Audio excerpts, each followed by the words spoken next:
Hello viewers, আজকে আপনাদের জন্য নিয়ে এসেছি একটা অন্যরকম রেসিপি, ব্রেড ক্রাম্ব।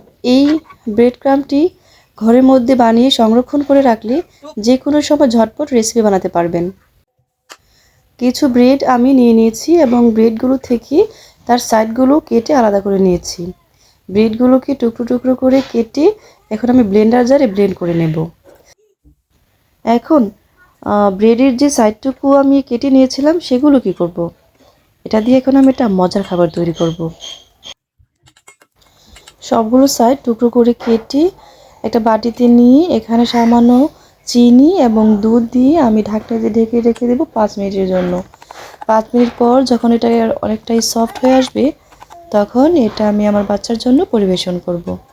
এটা ছোট বড় সবারই ভালো লাগবে আশা করছি। এর মধ্যে আমি ব্রেডগুলোকে ব্লেন্ডার করে নিয়েছি।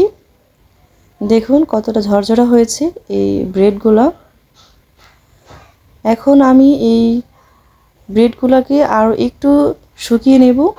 তার জন্য কি করতে হবে, চুলায় একটি প্যান বসিয়ে তার মধ্যে সামান্য একটু ঘি দিয়ে এগুলোকে আমি ভেজে নেব, বা আপনারা ঘি ছাড়াও সামান্য কড়াইয়ের মধ্যে টেলে নিতে পারেন। সামান্য ঘি দিয়ে যদি আপনারা এই ব্রেড ক্রাম্বগুলোকে ভেজে নেন তাহলে অনেক দিন পর্যন্ত এটা ভালো থাকবে। একটা এয়ারটাইট বক্সে সংরক্ষণ করে রাখলে আপনার দীর্ঘদিন এটাকে রেখে রেসিপি বানিয়ে খেতে পারেন। ঝটপট রেসিপি বানানোর জন্য এই ব্রেড ক্রাম্বটি খুবই উপযোগী, তাই আমি আগে থেকে এটাকে তৈরি করে একটা এয়ারটাইট বক্সে সংরক্ষণ করে রাখছি।